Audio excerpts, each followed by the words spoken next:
15 अगस्त 2025 India का 79th independence day, हमारे present prime minister की 12th independence day speech which was the longest ever. अब ये speech एक अकाउंटेबिलिटी मैकेनिज्म की तरह एक्ट करती है जिसमें हमारे प्रीवियस ईयर के अचीवमेंट्स और आने वाले साल का रोड मैप प्रोवाइड करवाया जाता है। ना this happens is red fort. क्या आप मुझे कमेंट्स में बता सकते हैं ऐसा क्यों होता है?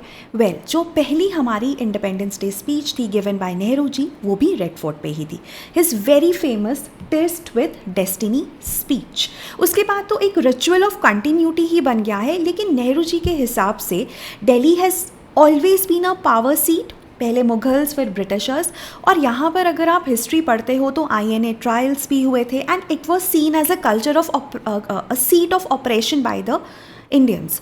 तो उसको कन्वर्ट करना as an oppressive site to an altar of sovereignty was the idea behind this hoisting every year at red fort by the historians.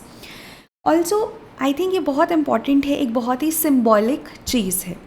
Then अगर हम अनाउंसमेंट्स की बात करें तो सबसे पहले विकसित भारत, डेवलप्ड इंडिया हम कैसे 2047 तक अचीव करेंगे।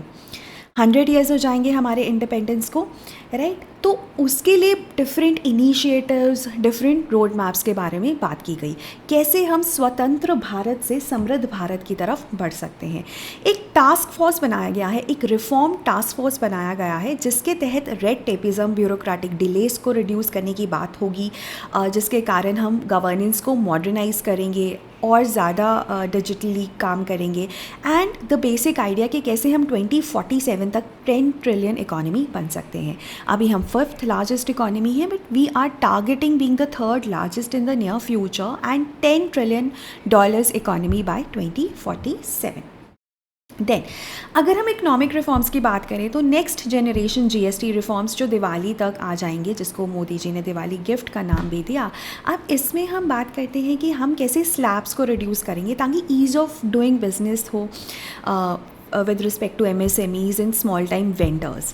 Then at the same time state center coordination बढ़ाने की बात की जा रही है, AI का रोल बढ़ाने की बात की जा रही है for fraud detection and ultimately frauds को कैसे कम किया जा सकता है। इलेक्ट्रिसिटी, पेट्रोलियम को GST के पर्व्यू के अंडर लाने की बात हो रही है। देन PM विकसित भारत रोजगार योजना, 1 लाख करोड़ का कॉर्पस इसको डेडिकेट किया गया है for the creation of 3.5 crore jobs in the coming 2 years, जिसमें से 2 crore jobs first time job seekers के लिए डेडिकेटेड है। सो 1 लाख करोड़ का कॉर्पस है। देन डिफेंस की बात करें, ऑपरेशन सिंदूर की बहुत तारीफ हुई कि कैसे हमने डिफेंस रिलायंस को कम कर दिया है और डिफेंस में नाउ वी आर आत्मनिर्भर, we are not dependent on any other country पर से। तो जो आत्मनिर्भर भारत का हमारा एक ड्रीम है वो डिफेंस में बहुत उभर के सामने आता है, specially in the context of operation Sindoor. Then mission Sudarshan Chakra was launched which is going to be an air defence system जो कि बहुत रैपिड होगा, प्रिसाइज होगा and it will be a very powerful defense response to any enemy threat.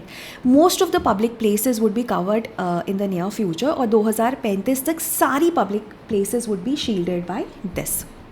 Then energy reliance भी हमें कम करना है, energy security बढ़ानी है, एनर्जी में भी इंडिपेंडेंस बढ़ाना है। तो उसके साथ उसके तहत नेशनल क्रिटिकल मिनरल्स मिशन, क्योंकि जो क्रिटिकल मिनरल्स होते हैं ना, they are used in every aspect. If you look at defense, if you look at your mobile phone, your laptops, your devices, solar, right, agriculture में भी potash की अगर हम बात करें तो across sectors है ना critical minerals यूज़ होते हैं। तो इसी के तहत हमें भी इनमें इंडिपेंडेंस चाहिए है ना। तो we are exploring 1200 sites under National Critical Mineral Mission which will be supplemented by offshore exploration, national deep water exploration mission. उसके बाद क्लीन एनर्जी, बहुत पुश दिया गया है क्लीन एनर्जी को, और जो हमारा टारगेट था कि टोटल एनर्जी में से 50% हम क्लीन एनर्जी प्रोड्यूस करेंगे बाय द एंड ऑफ 2030, उसको बाय 2025, 5 साल पहले ही अचीव कर लिया गया है। देन न्यूक्लियर पावर जनरेशन में भी 10-fold इंक्रीज़ की बात हो रही है by 2047 by 10 new by creating और by making 10 new reactors, 10 new nuclear reactors. Then agriculture में भी हमारा काफ़ी ज़्यादा जो सेल्फ रिलायंस है हाई है. अगर हम बात करें, we are number 1 in milk, pulses and jute, number 2 in rice, wheat, cotton, fruits and vegetables production. तो उसके कारण हम एक्सपोर्ट्स में भी आगे हैं, है ना. हमारे देश की फूड सिक्योरिटी भी सॉर्टेड है, फार्मर्स का लाइवलीहुड भी सपोर्ट हो जाता है, and we are not actually dependent on any other country.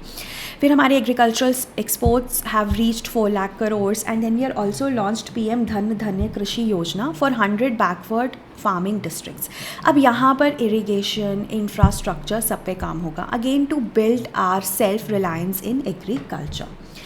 And technology की बात करें तो सेमीकंडक्टर्स में हम सेमीकंडक्टर चिप जो हमारी यूनिट्स हैं 6 नई बनाने की बात कर रहे हैं बाय द ईयर एंड, जिनमें से 4 को अप्रूवल मिल गया है, because semiconductors are also an important part of the things that we are using presently. फिर यूपीआई को एक अजूबे का नाम दिया गया है जो 7 कंट्रीज़ में ऑलरेडी अडॉप्ट हो चुका है, and the number is ever increasing. And lastly demography. Modi ji ने बोला है, प्राइम मिनिस्टर ने बोला है कि डेमोग्राफिक इम्बैलेंस क्रिएट किया जा रहा है बाय एक्सटर्नल फोर्सेस, जो कि सिक्योरिटी, हमारी नेशनल सिक्योरिटी को जेपरडाइज कर रहा है, as well as they are taking away the jobs, the livelihood of the local people. तो उसको कम करने के लिए एक high power demography mission launch करने की बात हो रही है.